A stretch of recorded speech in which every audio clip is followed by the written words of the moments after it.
Welcome to CoffeeIs.me podcast, where me means you, or more precisely, us. This is the show where your host, Valerian, and Marcus, without using any interrogation techniques, convinces coffee professionals to reveal their secrets to teach and inspire you to make better coffee and earn a few bucks on the side, if that's what you fancy. Let the show begin. Hey, welcome to CoffeeIs.me podcast. We are back again. Hey, everybody. Marcus Young next to me. I'm Valerian Ra. And we are here to talk about coffee. But before we talk about coffee, let's talk a little bit about wine. Yeah, it's been a nice way to jump these podcasts off, which you may be listening to them in your car on the morning commute or something, but we typically record them at the end of a long day. So cheers. Cheers. Yeah. So what's in a glass? This one is orange wine or skin contact wine, which again is one of from my portfolio. I made this last year. And, you might wonder what skin contact. So basically it's a white wine made like red wine. It's skin macerated, which is very unusual for white wines. They're usually not done that way.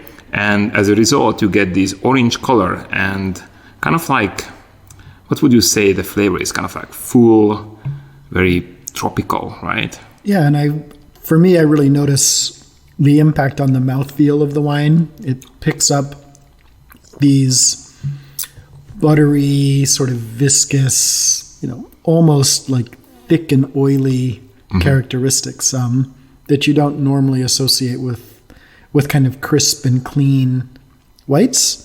Of course, you can have Chardonnays and things like that from their processing, but it's lovely. Yeah, so this one has also little tannins, which is unusual for white wines. I mean, I had some orange wines or skin contact wines which had much more tannins, and that was a little bit weird even for me. That said, some people enjoy that. So, I think this is a very unusual way to make wine, and I think it's very fun. And it's not new, by the way. Georgians, people from Georgia, the country, Georgia, they make this wine for centuries like this. And, thanks to them, I guess, it has a renaissance, I guess. Yeah, 100%. It's if you're lucky enough to live somewhere with a kind of a wine merchant that's willing to bring in some oddities, or even a bar that kind of focuses on these wines, it's amazing when you get to wines from Georgia, just how much variety you can find. But how much tradition is there as well. Yeah, we think that, everything is Napa in France, but actually not. There is a whole world out there of wines we don't know about. And if you keep open mind, and open palate, you can experience these with, you can discover something interesting with these wines. Yeah, 100%. And I think, it's nice to have this coffee podcast and to think about wines, because a spirit of an open mind, and a spirit of experimenting and trying new things. I think that's that to me is one of the biggest things that maybe we can learn from these kind of new wine movements, and being open to things like Robusta, which Valerian and I get very excited about it. I think Valerian gets very nervous about it, but it's I think it's a major part of where we have to be aware of in coffee, is just being open-minded, being game for novel and new and unique flavors. That I was not expecting that you throw me onto the bus with that.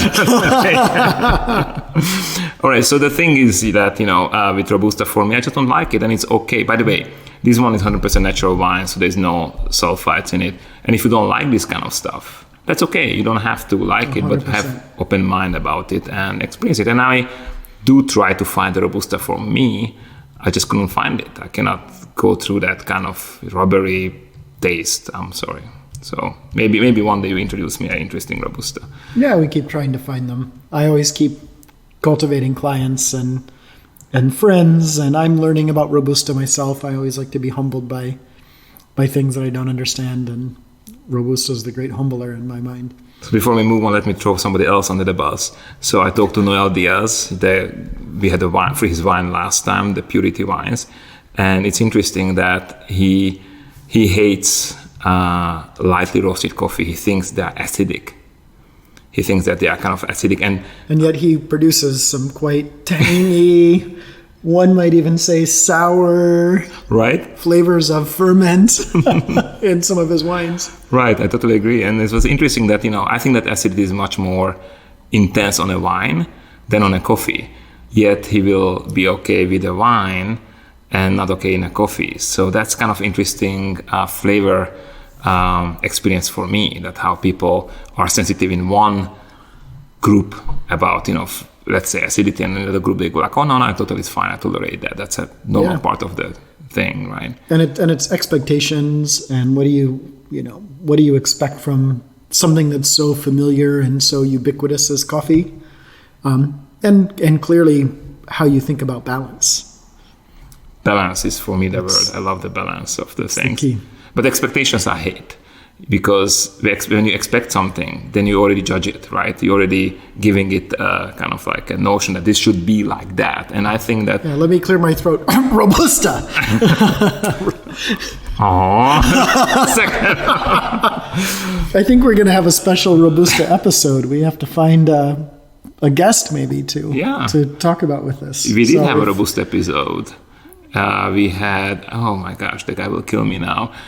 He actually, I think he's German, who is working in Vietnam on coffee, and because Vietnam is, especially at that time, 2 years ago, was specializing especially in Robusta. Mm-hmm. So he was working with a lot of farmers who do Robusta. They're still the largest Robusta producer in the world. And maybe I'll give a shout out right now to my buddy Will Frith, who just opened his new business in Vietnam called Building Coffee, which is a lab and innovation center similar to what we offer here at Boot Coffee, and I'm really proud of him. And he also keeps floating me some really great examples of Vietnamese coffee, including some nice Robustas. So we'll start noodling on who might be a fun guest to bring to the table with us. Yeah, and try some Robustas, and then you can toss me under the bus a few times. No, but I think, of course, these are also questions you all could send to us that we could struggle with. We'll try not to ignore them, but we might struggle with them and not have good answers if it's about things we don't understand. It's interesting that has a lot of acidity, this wine, but a lot of sweetness, and that's where the balance is very in place, right? That the sweetness supports that kind of high acidity. I can feel that acidity on my throat. It's interesting. It doesn't bother me at all. It's just it's perfect. Yeah, it gives it shape. It kind of elevates all the characters here, and those kind of fresh honey and stone fruit, really almost an overripe peach. And peach, right. It's so nicely supported by that acidity. Yeah, so I'm very proud of this one. I have to say, anytime I open a bottle, I think about what happened. Is it just pure luck? Because, I'm not a orange wine maker or skin contact wine maker. I don't like to use the orange wine name because some people then ask me, is it made of oranges? I said, no, it's made of white grapes. But every time I've served an orange wine to friends and things at the home, that's the first thing that they ask. So, yeah, it's a funny problem. All right, let's move on to the questions. The first question is from Valerian Hrala.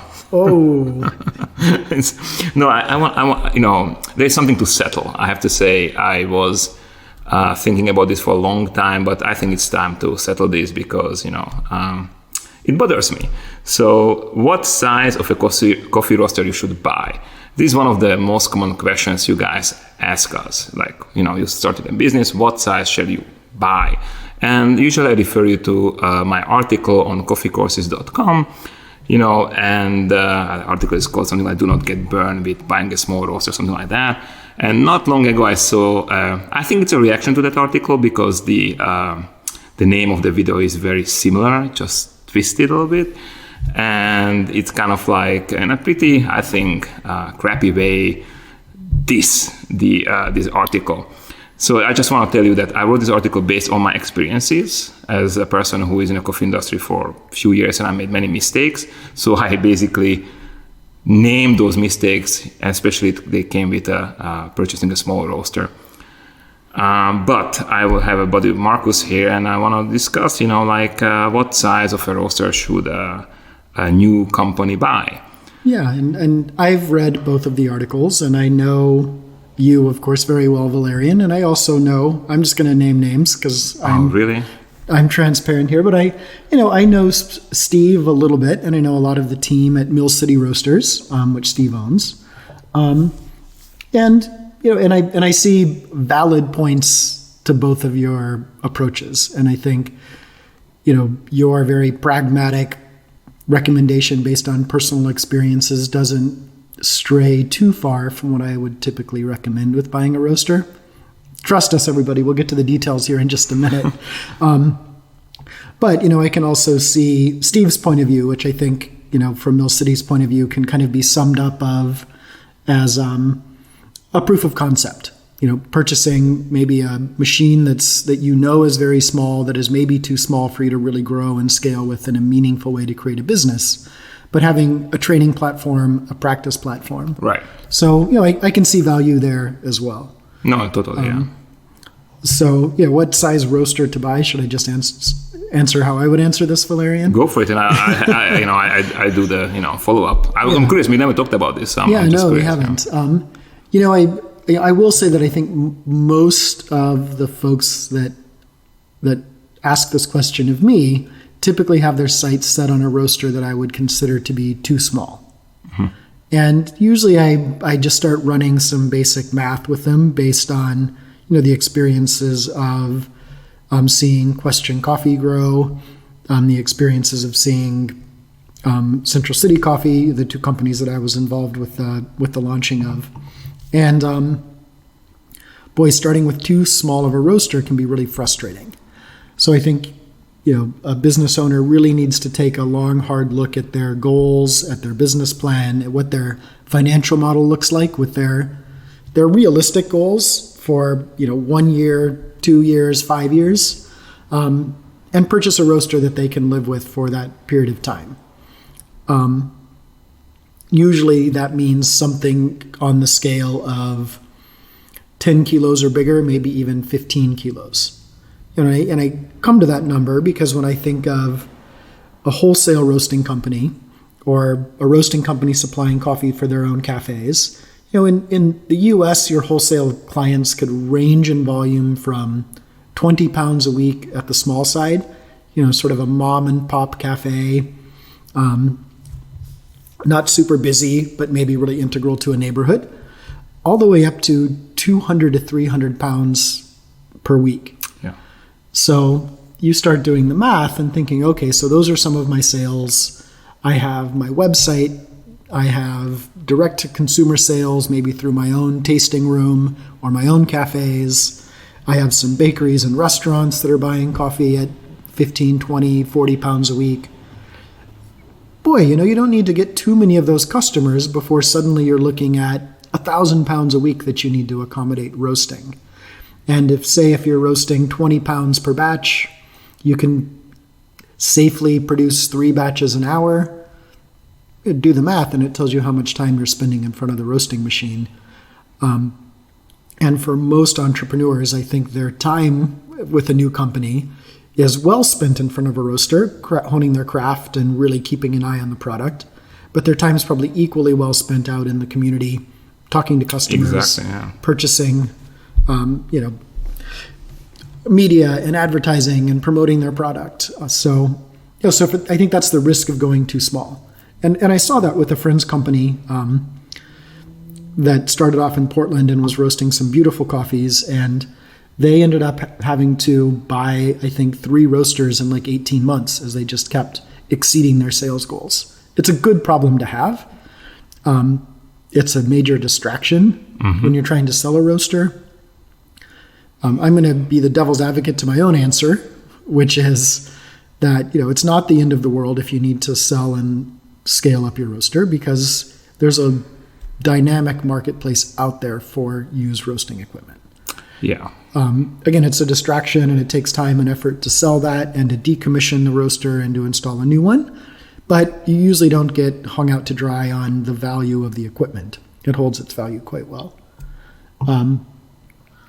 And, as far as having a tool that kind of proves your concept, and I think also just proves to yourself that you actually like standing in front of a roasting machine day after day, hour after hour doing that work, there is a lot of value in that. And the good news is that there are a lot of machines out there that maybe are appropriate to prove your concept with. I don't know that they're quite appropriate to truly start a business with, but when you look at the number of roasters, I know, Valerian, you had a Hookie that you recently sold. San Franciscan makes their 1 pound SF1 roaster. There's a number of home roasters out there, the Quest M3, the Bullet, that are small scale machines that give you the controls and the adjustability of a larger machine. They really drive you to understand how to craft a profile.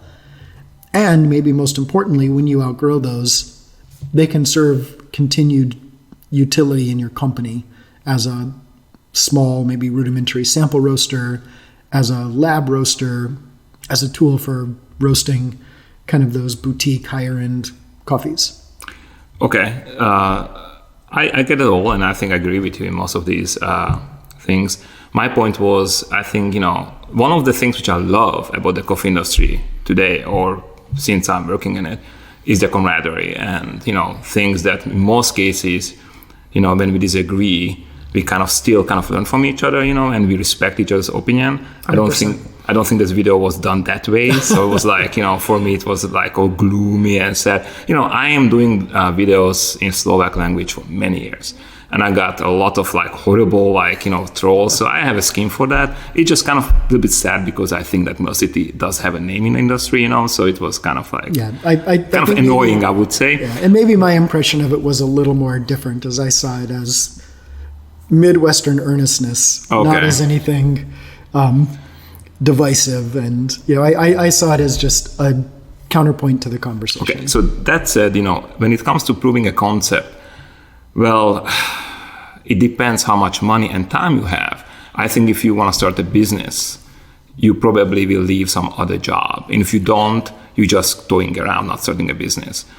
If you leave a job to start a business, you better make, profit as soon as possible to feed your family. That was always my goal. Right. Yeah. I always had a roaster to learn on. Right. I had what was it? Open roast in 2000, whatever it was. And I had a Hookie, which again is amazing. Was amazing sample roaster. Was amazing learning roaster because I could try different things on it. I'm not saying you shouldn't do that, but for business, to start with a small roaster for me, again, repeating that, for me was a giant mistake because it's not that easy to sell a roaster. I just have one for sale, guys. If you want a 15 kilo guarantee, it's on sale. We basically losing big money on it. If you want to buy it, it's around 8,000 euros in Europe. Go for it. It's 3-4 years old. Because we outgrew it again. So right. That happens. Yeah, and I get that, and I think it gets to the idea of resources are limited when you're starting a business, right? You write your business plan, you have your capital expenses penciled in one line item, you've done your forecast for the year, you know what your burn rate or your loss rate is. Right. Hopefully it's something you can manage for the first year and recoup in the second year. But yeah, it's always a game of trade-offs. And I think to your point, if I had a limited amount of resources, which is the reality, and my option was to buy a small roaster to prove my concept, later on buy a larger roaster, but because of having money tied up on that small roaster, I wasn't able to buy essential tools for my lab, a color meter, all the cupping supplies that I need, Espresso machine, tools for all of my quality control and my product development. All of these things are essential. And boy, I would hate to have to give up one of those in order to just prove my concept. When I could maybe start proving my concept on a small roaster when I'm running this as a hobby before it's a business. Because you can prove your concept with friends and with family. You could do a farmer's market while you're working full time. You can buy roasted coffee and see if you can sell it, right? You don't have to roast it right away. If you want to prove a business concept, 100%. So what size roaster to buy? I'd really look at your business plan honestly, right? Right. So see what your resources are and what your goals need to be. I think, as you said, at some point you need to support yourself and your family on this business, and how long can you coast before the income is doing that? Right. So I'll tell you, again, it's our case in Green Plantation. That's my European company. And the reason I'm mentioning it because we had to really bootstrap there a lot. And as Marcus mentioned that, it's not all what you do is roasting. I mean, actually roasting would be your smaller part. If you love to roast, be a roaster for a bigger company or whatever. If you start a business, you're going to be a business person first, dealing with, marketing, bureaucracy, your customers, sales. Your employees. Your employees, exactly. But if let's say you don't have employees yet because you just started, right? Right. So what we have actually in Green Plantation, we roast 2 days a week. That's Monday and Tuesday. The reason is, so if we send it out on Tuesday, people get it the same week, so by Friday they have fresh roasted coffee. So that's very important to us, the freshness. Mm-hmm. So it means that we roast 2 days a week. You roast probably half day, or maybe a little bit more, and rest you package. Again, we're talking about bootstrapping. We don't have staff, so, at least we didn't have when it started. So then you can do a calculation very simply. You can think, and this is a very rudimental, basic thing. You can think, how much money do you need to survive? How much money you want to earn, basically, right? Then you can calculate how much money will your business approximately eat. Just basic things like rent, right? Let's say that would be a big one. You add it together, then you think of a wholesale price and profit you're going to make, let's say $4 or $5 per pound, maybe, I don't know, you make up your numbers. Yeah. You divide that big number, which is your cost and how much you want to earn with that number, and then you get another number, and then you basically slowly realize you can do 3 roasts an hour, right? And I did this math with $100,000 a year. I was like, okay, I want 50,000. 50,000 would be the rent and whatever, which here would be funny. It would be very cheap, right, in a Bay Area, but maybe somewhere it's fine. And it turned out that the 10 and 15 kilo roaster is something I would need. Yeah, I mean, I just did 100,000 divided by 4. So $100,000 at $4 per pound profit on your coffee. There's 25,000 pounds. Mm-hmm. That's not a lot of volume. 25,000 divided by 52 weeks, you're doing 500 pounds a week. Yeah, but you roast only 2 days. Yep. So, yeah, it adds up quickly. And, 25,000, pounds isn't a big roaster. That's, what Roast Magazine calls a micro roaster, 100,000 pounds and less. Right. So... And you can do it yourself. It's a little help of your family packaging and stuff. Of course, yeah. But I think that's a great exercise to go through. Yeah. So what size to buy? It's up to you. Which model works. I mean, if you want to roast every day, and some people do, then maybe the small roaster is perfect for you. You will have everyday fresh coffee. Yeah, and I do think the other thing to consider is that you gain roaster capacity from every manufacturer I'm familiar with. You gain capacity at a much faster rate than you spend money. Right, so let's say a 5 kilo roaster might cost you $25,000, and a 15 kilo roaster might cost you $35,000.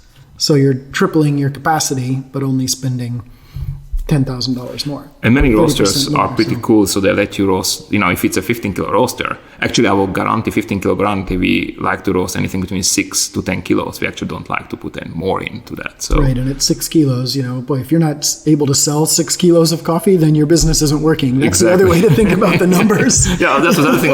If you can't sell that coffee, oh boy, you don't start a business. Again, you can roast it as a hobby. You can be a trainer. You can be many things in a coffee world. But business is about business. I learned it the hard way. I was horrible at business. I just love to roast, So anyhow, so this is our take on what size of roaster to buy. I think the main takeaway from this is do the math. How much money you want to earn, how much money you want to earn doing it yourself, right? 100%. And then you get something basic, right? Then you will know approximately what size of a roaster you want. Yeah, and you can just play with the numbers and see if it does pencil out to have a smaller roaster to start with. That, my recommendation would be make sure that you can roll that into another aspect of your business, though, in the future. Oh, I have another idea. Yep. With a minimal risk, what we did with Unleash Coffee, and here is a shout out to Coro. there will be no Unleashed Coffee if there's no Coro. I don't think I could afford to start another business. Like I wouldn't have money to, for all the equipment, even basic equipment, and especially rent in a Bay Area. It's just so crazy. I would not be able to start Unleashed Coffee. Coro is a place where you can rent roasters per hour or be a member. So 100%. And a lot of communities have these now, right? There's Pulley Collective in New York and also in Oakland. Coro, of course, in Berkeley. There's Buckman Coffee Factory in Portland. Mr. Green Beans and Trevin, I think, also rinse time on his roaster. So look for these novel ideas. To that point, we never would have launched Central City Coffee if we had made the investment in a roasting machine as well. I remember for the first 9 months when we were proving the concept, I was doing all of the roasting on borrowed roasters, and even my time was being eaten up so much. Mm-hmm. So in that case, we found a roasting company that would allow me at this point to source the coffees, to develop the profiles, to QC those coffees, and to do the packaging and that sort of production line work with the staff of the nonprofit. But we offloaded the roasting to somebody else that just had the capacity and the time and was doing that, 10 hours a day, 5 or 6 days a week. It worked really well. So you can start great companies with innovative models. Yeah, there you go. Like I just had the idea. So if you are in Slovakia or Hungary, because we are in Komárno, which is the borderline, and you want to use the roaster on Wednesday, Thursday, or Friday in Komárno, go for it. Yeah, 100%. There's so much untapped capacity. Who knows what roastery cafe might be game to letting you bust your chops on their machine. Cool. Let's move on. Perfect. All right. So you read the question from Matt. Yeah, Matt, nice to hear from you. This is Matt from Café de Leche. And he says that he loves the podcast. So yes, that was high five. Maybe a sure way to get your question on the air. Just kidding. Matt's question is about adjusting a roasting profile as coffee ages. They've had a few coffees that started out wonderful, juicy, but as they enter or near what you might call the past crop zone, they start to taste woody, papery, sometimes underdeveloped.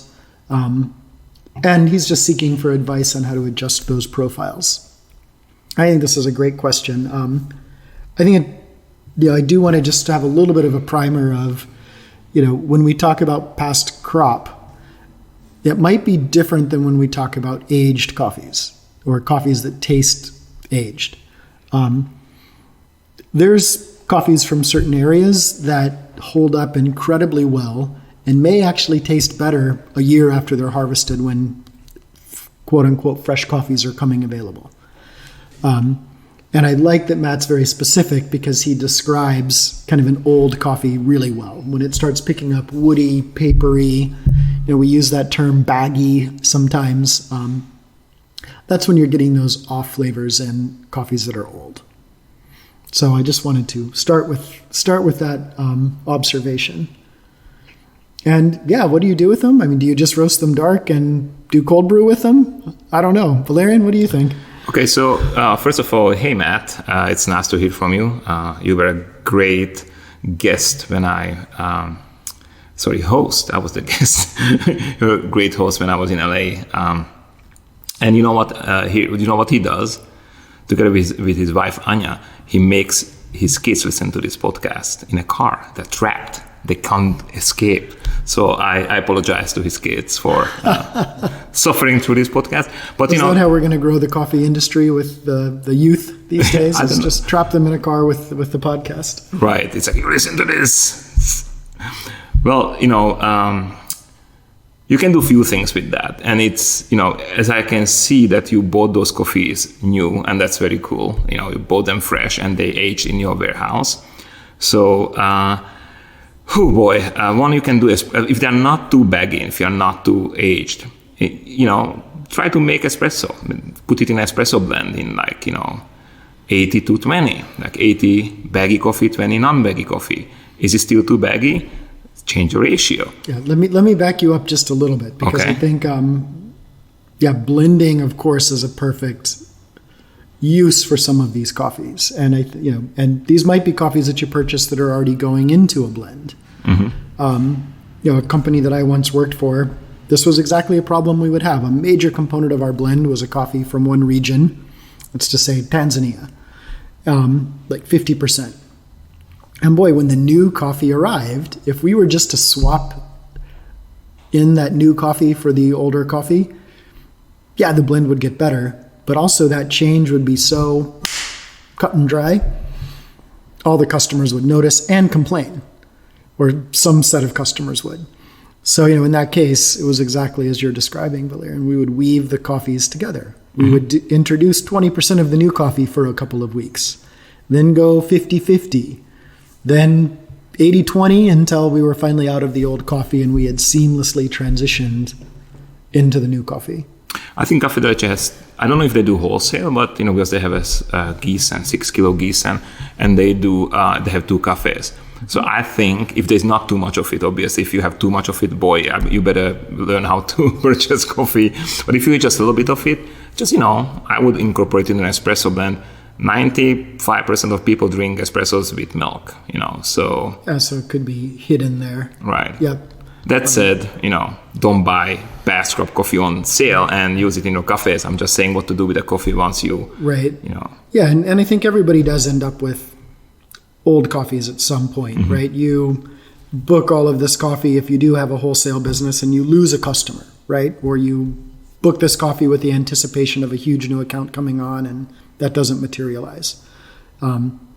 So, there's, options there. One, as we've been discussing, another option is to find a buyer for that coffee.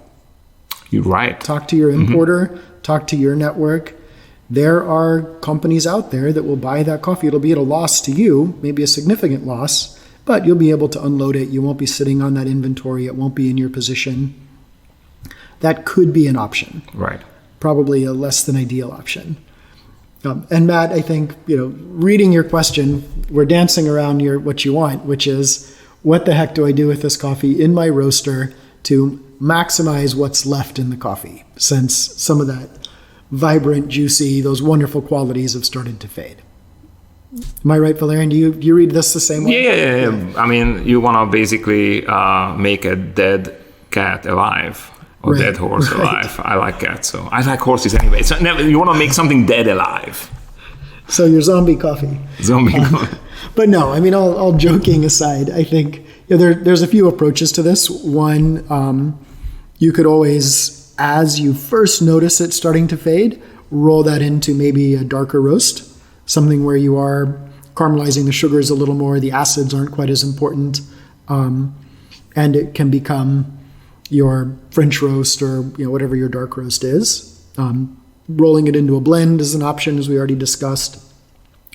And if you still sort of need to use the coffee at the roast level where it is, I would recommend extending your roast times. So if your typical roast is maybe first crack at 9 minutes and you're finished around 12 minutes, maybe you would extend the Maillard reaction to 10 minutes, hit first crack then. Maybe you would extend the development time a little bit. Techniques that in a fresher coffee might bake it in some ways. But here you're kind of maximizing the opportunity for those sugar browning reactions, Maillard and caramelization, and hopefully coaxing out what flavors are left. That's what I love to do to decaf, kind of like bake it a little bit so you get rid of that kind of metallic, aftertaste. So yeah, I was just roasting and cupping a bunch of decafs these last few weeks for a client that we're working with. So that one's near and dear, and yeah, just trying a little bit of a different approach. That would be my recommendation, Matt, is try just a little bit, slower, not overly slow. See what the results are. I think you'll find that you're able to coax out a little bit more sweetness, maybe not that wonderful juiciness that you mentioned in your question, but I think you'll be able to maximize the sweetness and minimize some of those off kind of woody, papery, baggy characteristics. Yeah, Matt, that's a great question though. And if you do try it as espresso or try some of these techniques, please, ping us by email and let us know what your results were. And we're happy to share that with everybody the next time we record a podcast too, if we get some answers. Right. Do triangulation with your customers. 100%. Yeah. Perfect. All right. Let's move on. Thanks, Matt, for the question. all the best to you and your family. Great. We're moving to Samir Youssef's question. And he's roasting, this comes back to small batches. He has a 3-kilo roaster. They're roasting a maximum batch of 2.5 kilos of green, primarily from China and Indonesia, roasting those coffees separately. This was a topic we covered up in another episode about blending pre-roast or post-roast. They're post-roast blending. And the issue that they're facing is that they get color inconsistencies in the roasted coffee, even in one batch. They're roasting to a medium dark roast.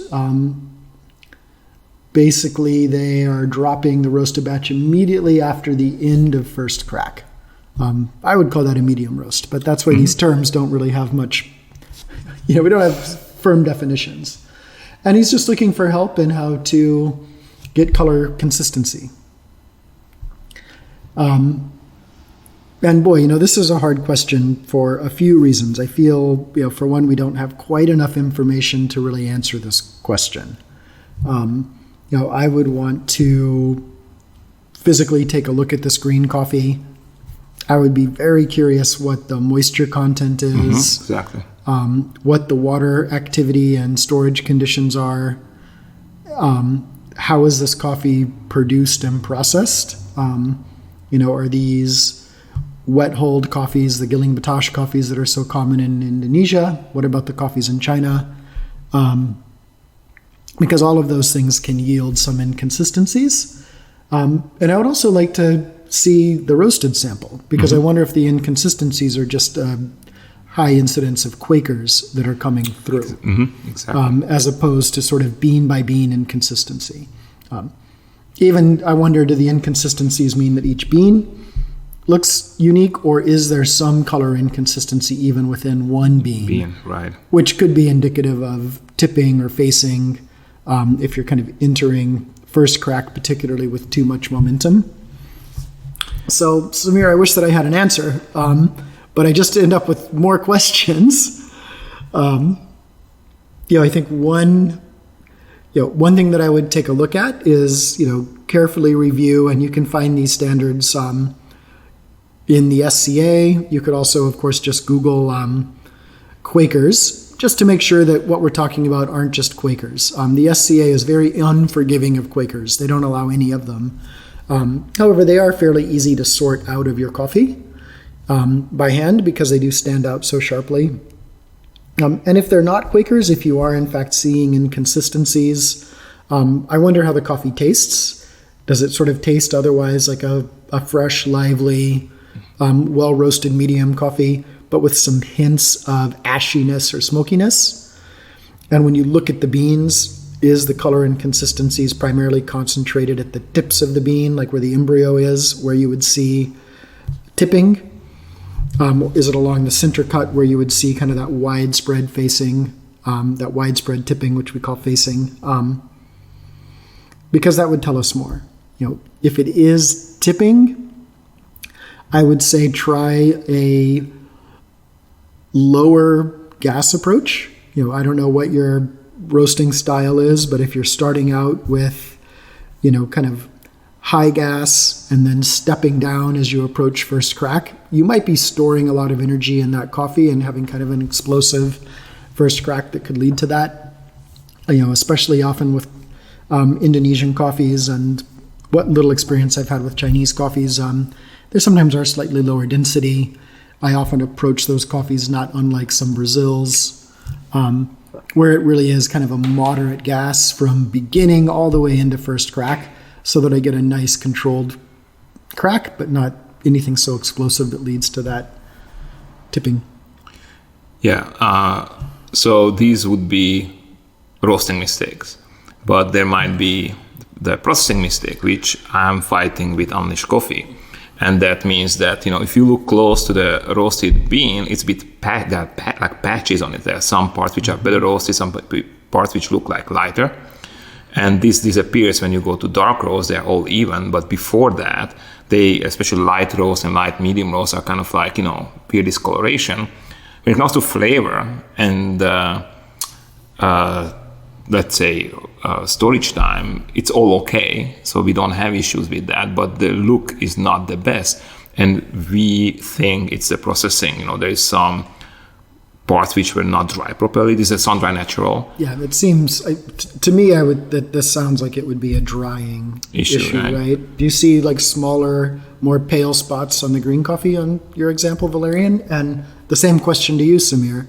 Or is the green coffee totally uniform, or do you see kind of pale spots and deeper colored spots, which probably an issue with drying, maybe not dried slowly and completely all the way through. Mm-hmm. So if you were to take moisture readings different times of the day and day by day, you might sort of see an oscillation of the trend. High moisture, low moisture, high moisture, low moisture. The average might come out fine. That often points to water activity. So if you have access to a water activity meter, you might find a very high water activity, which would indicate that there's just too much free moisture in the coffee and it's not sort of evenly distributed and locked in the cellular structure. Yeah, that's our case with unleashed coffee for sure. And what we try to do is like we dry it on a concrete patio, and we try to do more turns, per day. But I think that the fact that it's just a baking sun in Brazil, that's not enough. So we probably have to put it under shade or something. Right, and I seem to remember talking with William about it. The drying times are quite fast, in the period of 2 or 3 weeks, if I'm not mistaken. Where often for a sun-dried natural, we might expect 1 to 2 months drying time. Right. To really slowly control that drying and make sure that the coffee's evenly dried all the way through and has a stable water activity. So Yusuf, send us a picture whether, how it looks like, because then you can determine whether it's a roasting defect or that, something happening to roasting, or maybe it's the processing mistake, and then you have to contact your importer or farmer and tell them about it. Yeah, I would love to see photos of both your green coffee and your roasted coffee, Samir, and let's take this up again. I know that we probably didn't answer your question, but hopefully we gave you some avenues to track down to see what's going on your own. But with some photos, we're happy to provide further analysis, and we can respond to you by email and queue this up for the next podcast as well. Cool. Thanks, Yusuf, for the question. Thank you. Go for it. Next one. So this is nice. I have a email here from Candy Shibley, Candy, nice to hear from you, and thanks for your question. You're opening your cafe in the fall of 2019 in Maryland, and you have a few wholesale clients with more interested. That's awesome. These are the stories that I love to hear about a roasting company that's going through a growth phase. Wholesale customers are coming online. You have your own cafe being built out. It sounds like you're super busy, so thanks for taking the time to write. And basically you have kind of two issues, but they're related. The crux of it is you have potential clients who want a tasting. They're have equipment, but it's not connected yet. I think that's the case for you and your business. That also might be the case in their business. So you're looking for portable equipment that can help you with tastings as you get your shop built out, and maybe as you have clients who are also in the planning and build out phase. Portable equipment which mimics espresso. That's important here. Yeah, well, that was the second part of the question, was specifically mimicking espresso, because I think your clients are probably going to need to get a sense of what your coffee tastes like as brewed coffee and as espresso. The brewed piece, that's easy. We have so many beautiful tools for doing pour over coffee. And if you're confident in your abilities to create a pour over, it's not a big investment. Even easier would just be to invest in a brewer from Bonavita, or just if you Google SCA home brewers, you'll see a list that the Specialty Coffee Association has certified.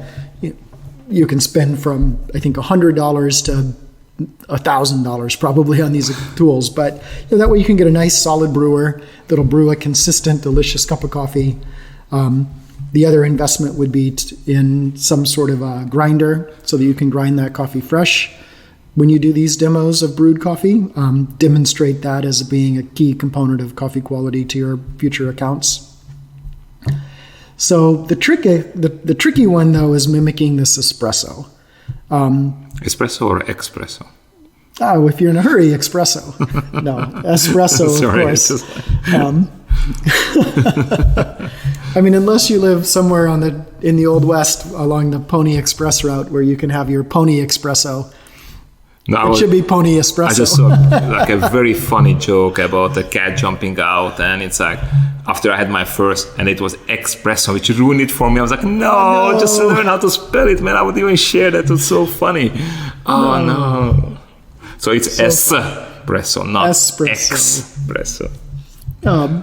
So portable espresso equipment. The good news is there is amazing portable espresso equipment. The bad news is it costs a lot of money for true portable espresso machines. This would be something like a La Marzocco GS3 with like a Moser mini grinder. These are tools that are commercial grade, single group. You can put them in the back of your car, take them around. A lot of catering companies use these. The Linea Home is another example from La Marzocco of this type of machine. And that doesn't just mimic espresso, but it actually will produce high quality, commercial grade espresso and give you steaming power to craft lattes and cappuccinos. So your customers really get a full picture of this type of drinks and what your coffee is capable of. Of course, they're crazy expensive. You might be looking at a $15,000 to $20,000 investment for this stuff. Maybe not quite that much. The good news is, it could be a whole aspect to your company. You could offer mobile service and catering and grow in that direction and put that equipment to good use. It could also sit in a lab for quality control, for ongoing purposes, for training your staff off the floor. So there is a business case to be made for this kind of investment. That I don't think is quite what you're looking for an answer. That would be the dream machine to get this stuff set up. I'm going to defer to Valerian for an answer to this because I know that I have had some tasty espresso-like beverages at his home on a manual machine. Yeah. Well, it's okay. So I was thinking about this question on the way here because it's an excellent question. It's like intellectually very challenging because there is one way is what kind of espresso beverage you make at home, and one what kind of espresso beverage you make for your potential customer when you actually have to really pitch and not make any mistakes, right? So if I were you, I would try to focus on pour over, like just do a beautiful Chemex. It's a beautiful experience. If you swirl a brewed Chemex, you can make, people smell it. I think that's, ultimate experience. It's very, as I call it, sexy. It's very cool. But if you really do have to do espresso, I have a little espresso machine at home called Rock. And it's not really, it's manual. You can do a lot of hacks on it. Like you can adjust the temperature and, how fast or how slow you press. But it's extremely inconsistent.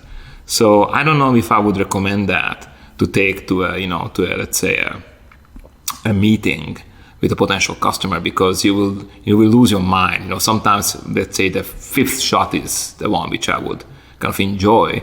So imagine that doing 5 shots in front of, it's like, oh no, let me do the next one. You're getting more nervous. It's just, it's a good toy for home. I love it, but not I would not do demos on that. But, you can go cheaper with the espresso makers. I think that there's this whole group of espresso makers based on the E61 head, the Faema head. And I think you can buy a used one between $1,000 all the way to $3,000, and you can do a demo on that with espresso. That said, once you are done with these demos, that coffee maker is basically in your lab or in your home because, it's too small for anything else. Yeah. So I would try to stick to beautiful Chemex experiences and just tell them that, what you experienced here in this brewed coffee, in espresso, it will translate as, and just explain them how. There will be a day when they will fall in love with it, and they will say, okay, let's wait for the day when, we have the equipment set up, or we can visit your lab and you have your equipment set up and play further. I think that's okay. I think that, we will not lose customers. You will definitely lose a customer when you serve them inconsistent espresso. 100%. So, yeah, I think if it's something that you can swing in your budget, look at some of these smaller commercial grade or prosumer Right. machines, but they are a major investment. Right. But like I say, I think there are uses for them. One I didn't mention before is, boy, if your commercial machine goes down some morning, having a tool that you can just plug in and have up and running and keep some semblance of workflow going might be better than nothing.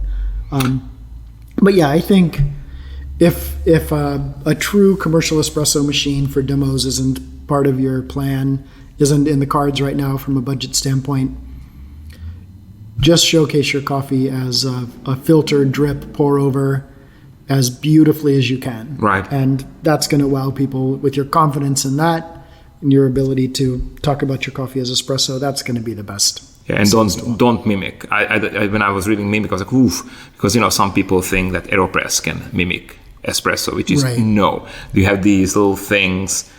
You can buy them on Amazon for like $50, which is like you put coffee in it and you pump it and press it. There's other versions where you insert Yeah. like a nitrogen cartridge Right. or an oxygen cartridge, and Don't do that. They're all gimmicks. They're Right. fun to have at home. Yeah. They're really fun at cocktail parties, and they would fall apart for a business. But for professional demonstrations, don't do that. That's you want to do it, let's say, one way, and it's professionally and beautifully. So Yeah, 100%.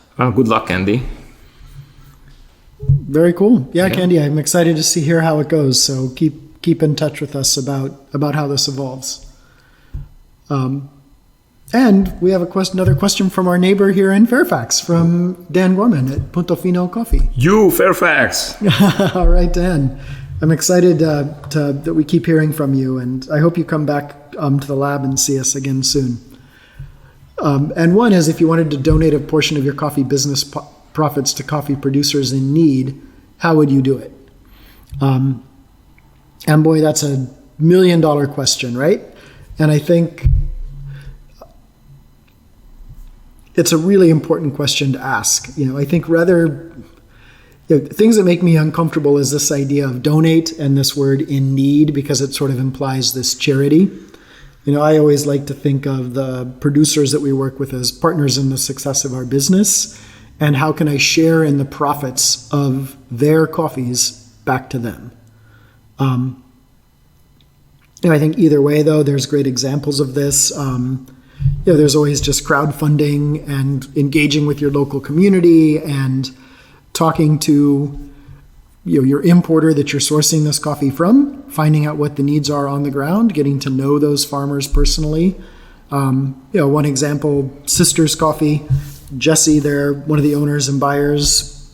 I took her to Rwanda one time and we visited many producers. She went back many times. She got to know the Nyaminga Cooperative, which I'm their ambassador, just to be totally transparent. We've talked about that in other podcasts.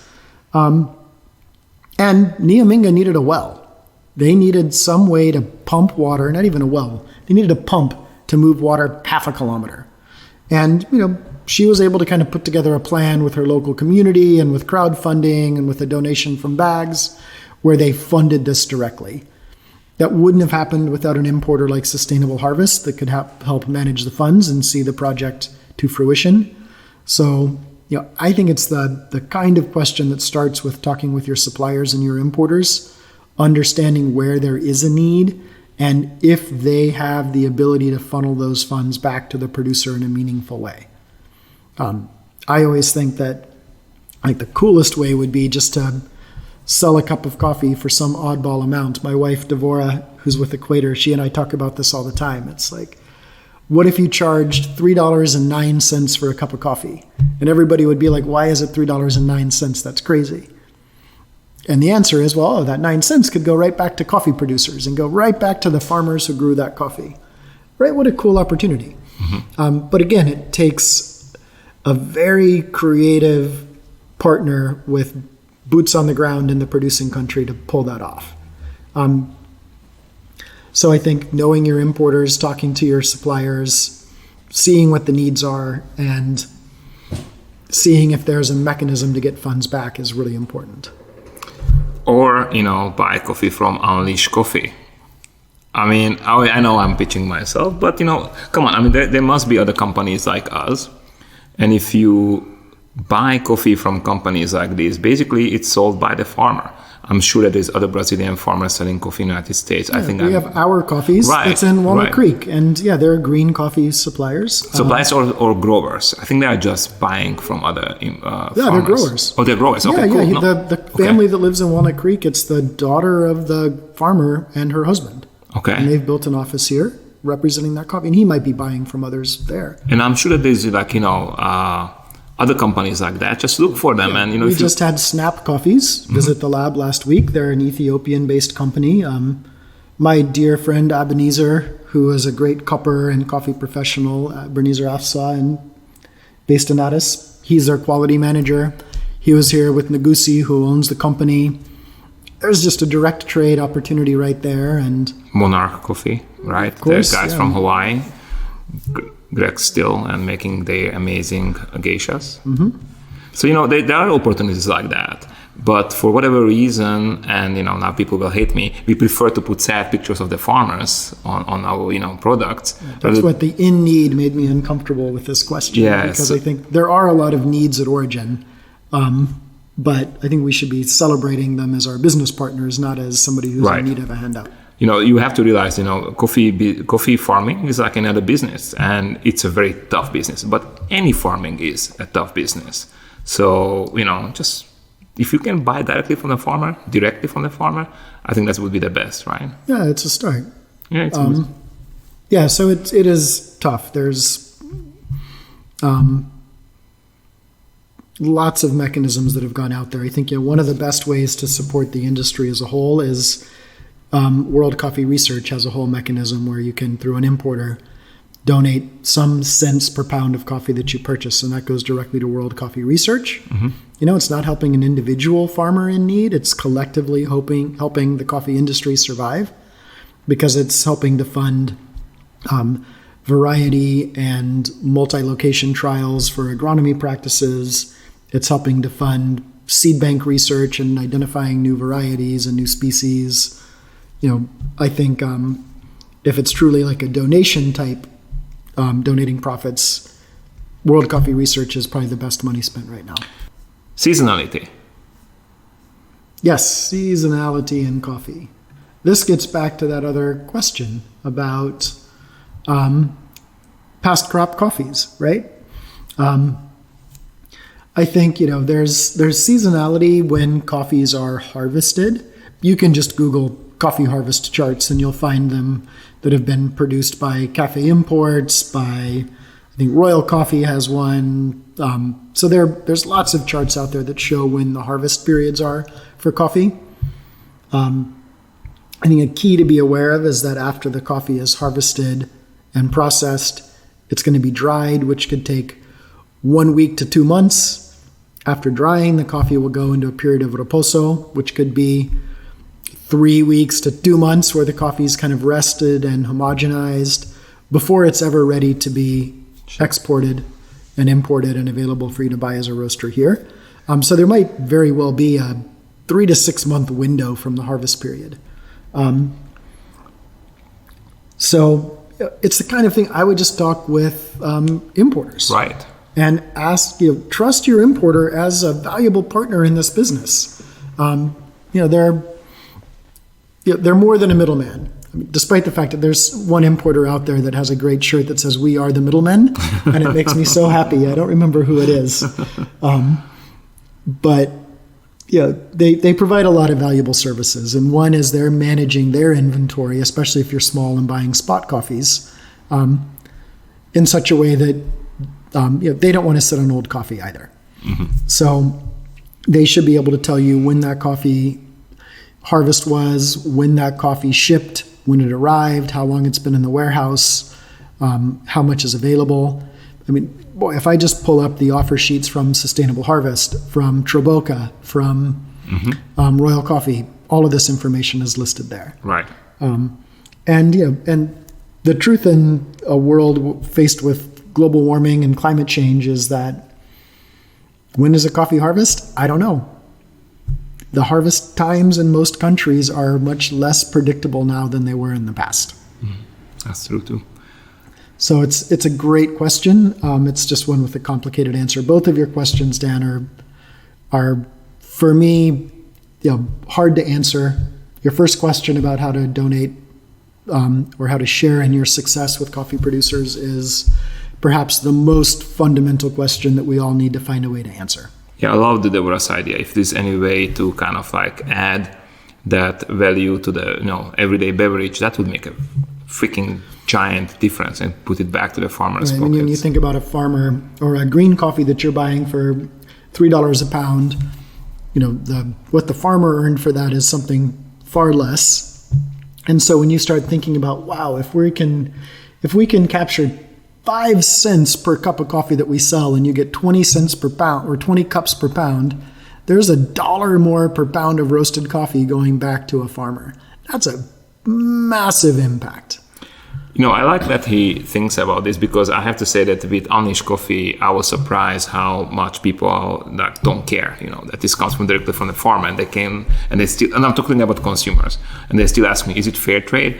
Like, it's from the farmer. I mean, what do you mean? Is there fair trade then from the farmer? And they're like, oh yeah, wow, that exists, Right. So, it's good that people think about it. And, I agree with Marcus. For me, as a practical guy who buys coffee, just follow, the wholesale emails from importers, and you can see what's afloat, meaning that those coffees are just coming into the warehouses.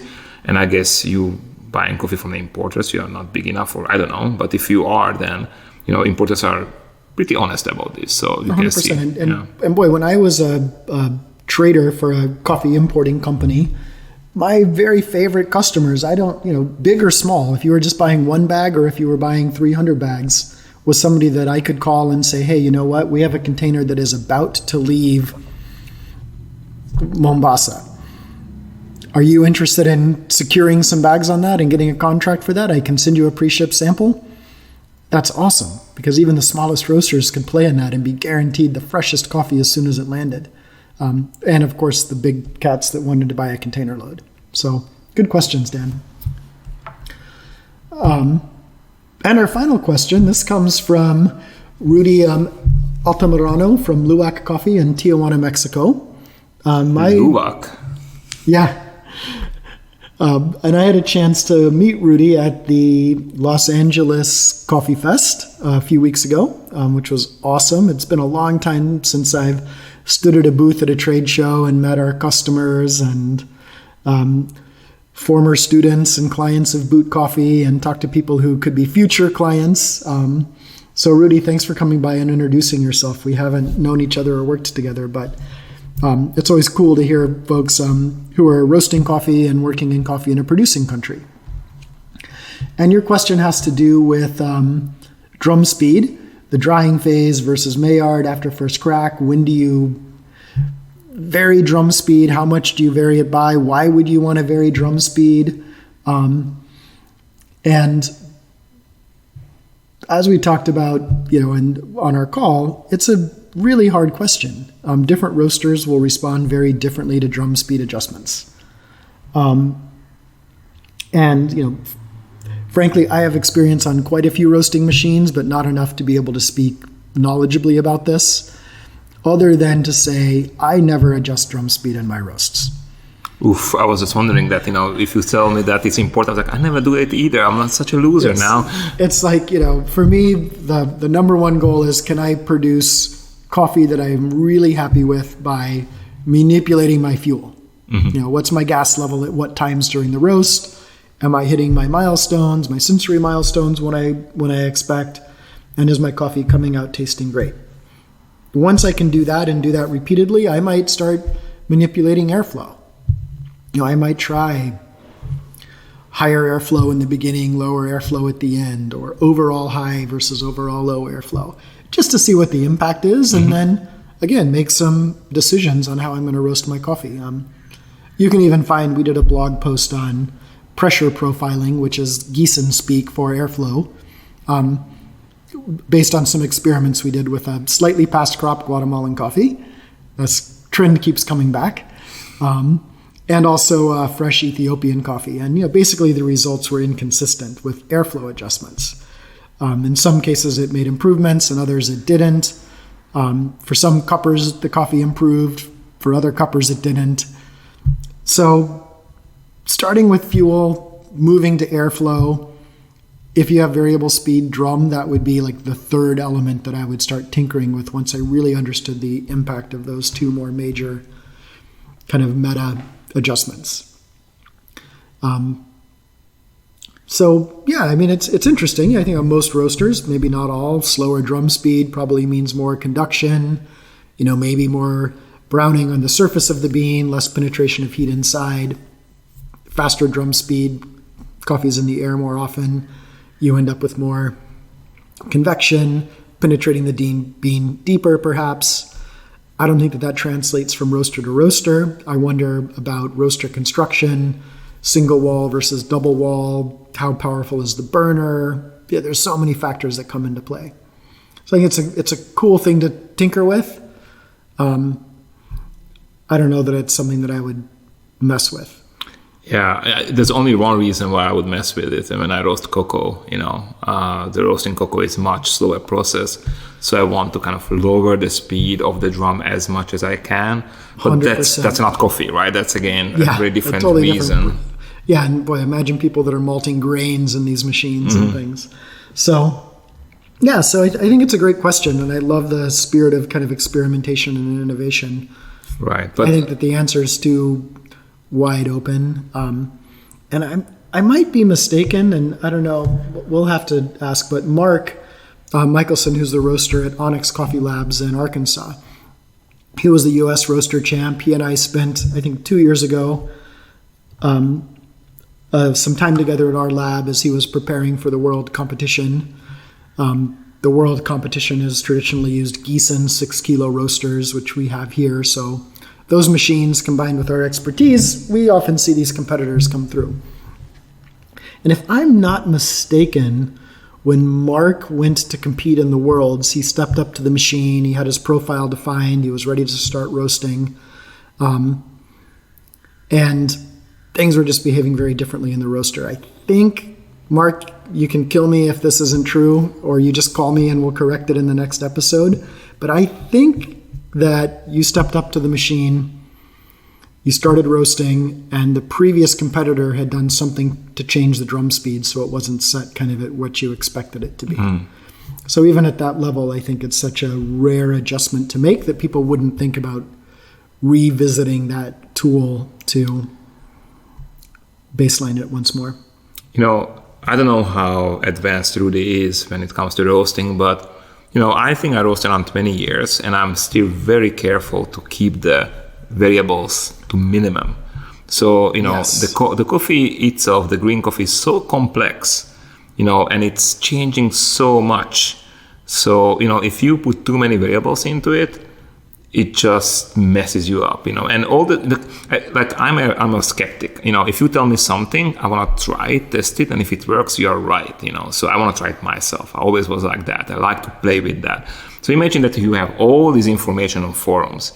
It will mess you up. So I think that you should develop your own style and playing with minimal variables and take it step by step. So for me, for example, even after 20 years, the speed of the drum is a no variable at this point. Yeah, I agree.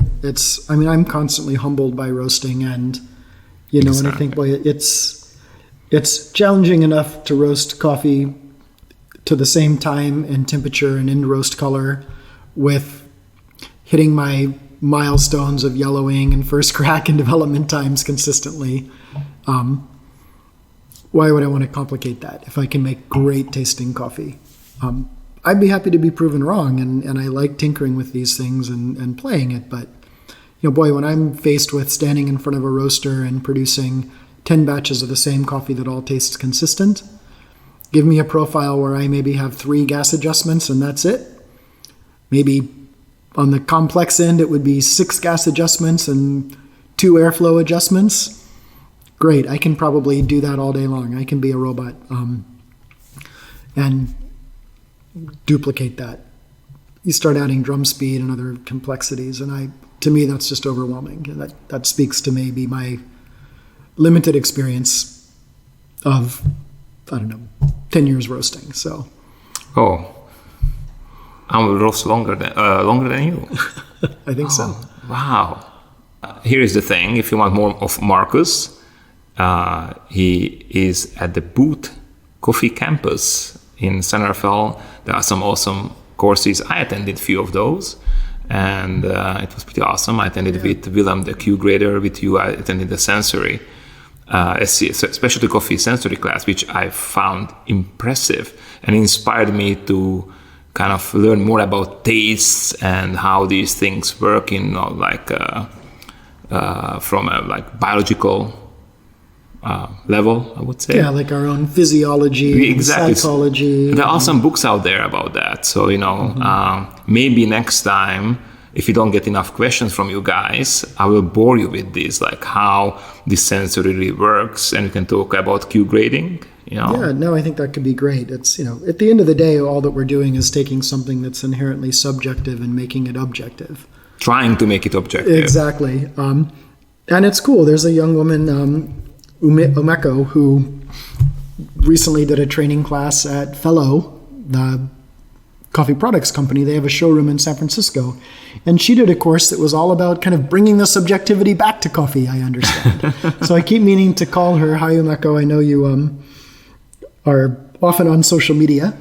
So that's how I was aware of these things. But I think it's really cool that people are kind of pushing the boundaries with this too and looking beyond the way that we currently do things. I agree. I'm always the devil's advocate here, and I feel that subjectivity will be always part of the whole experience, no matter what. Although I was impressed that you and Willem Booth are so calibrated that when you score coffees, you are like half points away. I was shocked. I was like, this is impossible. And consistently, that's for me, there's very few examples when you were off, which is for me like a little bit scary too, because you guys, what you do, you giving a template how the coffee should taste like. A little bit. No, it is 100%. It's a little scary, and that's like the handshake agreement that as an industry we've made. Mm-hmm. And on the one hand, it's important to have that, right? The value of coffees and the livelihood of farmers and all of that is tied to the quality of coffee, and at the kind of macro scale that coffee is traded, boy, we better have a common language and assessment. But no, thanks for that, Valerian. I hope that we see some of you here at Boot Coffee. We're just in the process. By the time this airs, go to bootcoffee.com/calendar. You'll see all of our courses scheduled through June of 2020. We have exciting new classes in green coffee, in brewing, like hand brewing and filter brewed coffees, in addition to espresso. We're bringing on barista professional. We're going to do some courses in coffee processing with the Coffee Quality Institute, and perhaps some other type of sensory classes with the Cup of Excellence, which has their own cupping form and their own protocols. So we're really excited for what the new year brings. It's going to be awesome, and keep an eye on that. Hopefully we'll see some of you here. Cool. And if you want to see me, you can't. I'm digital. I don't exist. No, I'm kidding. I do the coffeecourses.com, where we have the online courses for all of you who can't make it to the lab here.